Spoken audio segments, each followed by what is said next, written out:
Vous partez en week-end, l'esprit tranquille, et pendant ce temps, le petit flexible derrière votre lave-linge finit par lâcher. Bien sûr, vous rentrez 2 jours plus tard, et là, c'est la douche froide. Le sol est inondé, le parquet a gonflé, et surtout, la facture se compte en plusieurs milliers d'euros. Le pire dans tout ça, c'est que c'était parfaitement évitable, notamment avec des capteurs qui coûtent à peu près le prix d'un resto. Alors aujourd'hui, je vais vous montrer comment ne plus jamais risquer de vivre cette scène. Le dégât des eaux, c'est en réalité un des sinistres les plus fréquents dans un logement. Mais en réalité, il y en a 2 types différents. Le premier, évidemment, c'est la fuite spectaculaire, le tuyau qui éclate, l'eau partout en quelques minutes, et d'ailleurs, on voit bon nombre de vidéos partout sur internet de ce genre de fuite. Si on peut appeler ça une fuite. Mais la plus vicieuse, c'est la fuite lente. Quelques gouttes par jour, sous un meuble, derrière une machine. Vous ne voyez rien pendant des semaines. Et le jour où vous découvrez le problème, le mal est déjà fait, le bois est foutu, le placo est imbibé,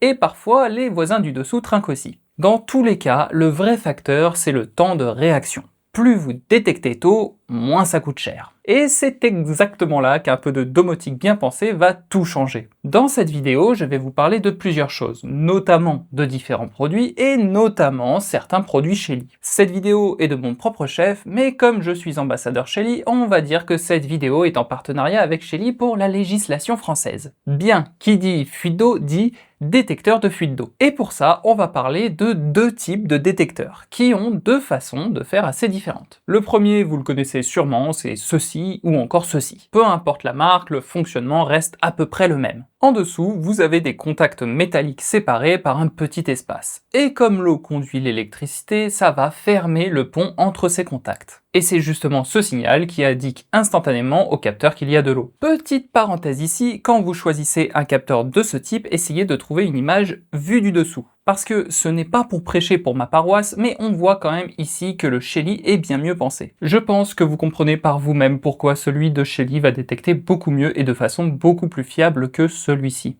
D'ailleurs, je me permets de rentrer encore un peu plus dans les détails pour vous donner une info qui me semble importante et souvent oubliée. Encore une fois, ce n'est pas pour vous vendre du Shelly, ça s'appliquerait à n'importe quel capteur qui reprendrait les mêmes caractéristiques. C'est juste que forcément, je l'ai sous la main. Vous le voyez, la différence entre ces deux-là, c'est la taille, mais surtout la taille des contacts. Et justement, ces grandes surfaces, ça change vraiment tout. Parce que ça lui permet de réagir même avec de l'eau très propre, donc peu conductrice, là où beaucoup de capteurs bas de gamme vont rester muets. Ce qui, vous en conviendrez, est un peu gênant. Bon, j'en ai assez dit sur ces capteurs que vous avez sûrement vu 100 fois. Maintenant, mon capteur chouchou, le Shelly Flood Gen 4. Et c'est tout simplement un câble détecteur. En fait, là où la plupart des capteurs surveillent un point précis au sol, ce câble, lui, détecte l'eau tout le long. Et ça, ça ouvre énormément de possibilités. Vous le faites courir le long d'un tuyau suspect, vous le passez sous tout votre meuble de cuisine, vous l'enroulez autour de votre chauffe-eau. Et partout où le câble passe, vous êtes couvert. D'ailleurs, le câble fourni fait 2 mètres. Mais là où ça devient vraiment intéressant, c'est que vous pouvez en mettre plusieurs bout à bout, pour un total possible de 150 mètres avec un seul appareil. C'est vraiment un de mes capteurs préférés actuellement parce que son potentiel est énorme. Toute une buanderie surveillée, le périmètre complet d'une cave, ou encore le tracé d'une canalisation d'un bout à l'autre. Vous ne surveillez plus un point, vous surveillez une zone entière. Bon, c'est bien, mais maintenant parlons du concret. Où est-ce qu'on place ces capteurs dans une maison? Parce qu'un bon capteur au mauvais endroit, ça ne sert à rien.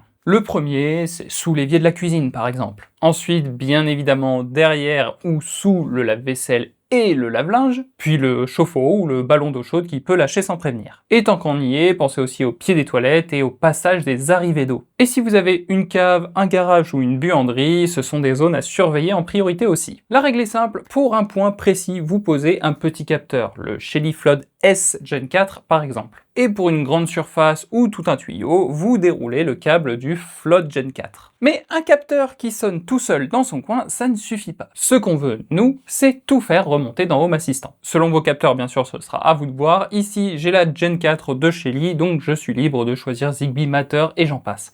Ce sera donc Zigbee pour moi. Une fois intégré, vous récupérez l'état de chaque capteur, le niveau de batterie, et vous montez vos automatisations exactement comme vous le voulez. À commencer par la plus évidente, une vraie notification sur votre téléphone dès qu'une goutte est détectée et à quel endroit. Et c'est là que tout prend son sens. Détecter une fuite, c'est bien, la stopper toute seule, c'est nettement mieux. Vous pouvez très bien coupler ces automatisations à une vanne motorisée installée sur l'arrivée d'eau principale. Dès qu'une fuite est détectée par l'un de ces capteurs, ça ferme la vanne. Plus besoin d'être présent, la vanne coupe l'eau à la source, tout seul, que vous soyez au travail, en vacances ou en train de dormir. Concernant les modèles de vannes, ça va dépendre de votre installation. Vous avez par exemple des actionneurs de vannes de ce type qui existent, mais ils sont souvent pas assez puissants si votre vanne est un peu grippée ou ancienne. Donc si vous avez un produit de ce type et que vous en êtes satisfait, eh bien n'hésitez pas à le dire en commentaire, ça aidera sûrement beaucoup de monde. Et moi de mon côté, je vais pousser un petit message à Shelly pour qu'il développe ça. Et d'ailleurs, si vous êtes intéressé par ce Shelly Flood Gen 4, vous avez toujours moins 10% sur Shelly avec le code OMATION10. Petite vidéo domotique à l'ancienne, simple, orientée débutant, ça fait du bien avec ce temps un peu trop chaud pour travailler.